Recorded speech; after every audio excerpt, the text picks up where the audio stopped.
Here at Mainland Golf Course, built in 1962. A lot of history here. Let's walk through each one of the holes. The lefty.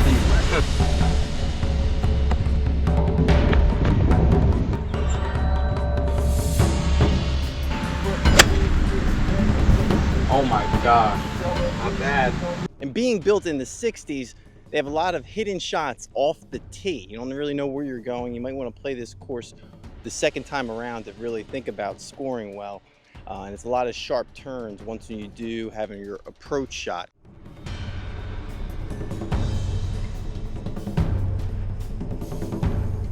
Probably the most interesting part about the course that's jumping out at me is the driving range where you're hitting over water. Here at the final hole, let's go through each one of the holes. Some of them are nicer than others. As you can see, it's a little spotty here, but for $51, it's a good rate.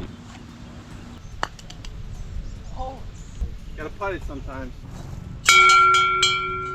This course has a solid 4.1 out of 422 reviews to choose from on Google. Messing around with this, we're going to give you an honest review on your expectations at Mainland Golf Course. And we took a look at each and every part of this course that might be a top destination if it's not too busy. We're going to talk about how busy this course gets in a 5 to maybe even a 6-hour round, depending on the day. If it's a weekend, you're going to be moving pretty slow here. Things could have changed since watching this, but for the most part, this was one of the slowest rounds I've ever played in my life. It didn't take away from the round. I still thought that the course was very enjoyable. You could see right off the bat it was a nice day here in the summer, and the course conditions were prime.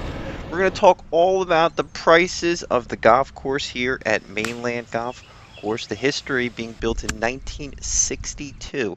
And unfortunately, we can't find that golf designer who built the course, but rest assured, hopefully in the near future, we can update based on some comments down below or even in the description. We like to talk about the history of the course, the layout of the course with those sharp turns as mentioned. And you can find some shade depending on where you're at. It's not a link style course, at least it didn't feel like that. Overall, the course putting green surfaces might be the highlight of it. I thought that they were in nice condition, especially for the price of this golf course. You're not going to spend that much money to play here. It's about $52 on the weekday, and then it can go up to about $69 to ride on the weekend. So prices, I would say, are comparable to other courses, and if not even cheaper compared to New Jersey courses if you're looking over in that area. If you want to take an hour trip, this might be the course to take a look at. But rest assured, they do book as many tee times as they can, and you might be playing a 5 to 6 hour round. Though it is a par 70, you probably could score pretty well. You might even break 80 at this course. I tell you what, it has a slope of 118, so it's not that hard, and a rating of 67.8. So I didn't think it was that challenging of a course. From the back tees, you're stretching about 6,147 yards. I recommend playing from back there.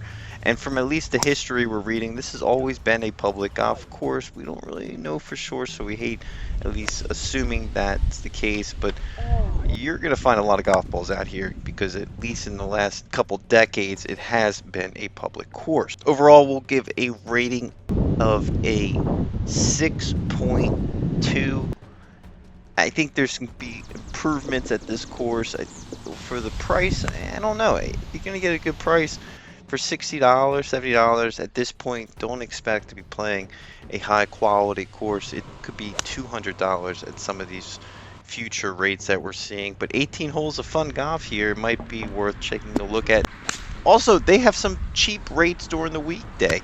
So go out there and even play a twilight rate, dropping it down to $35 to $25 even to walk.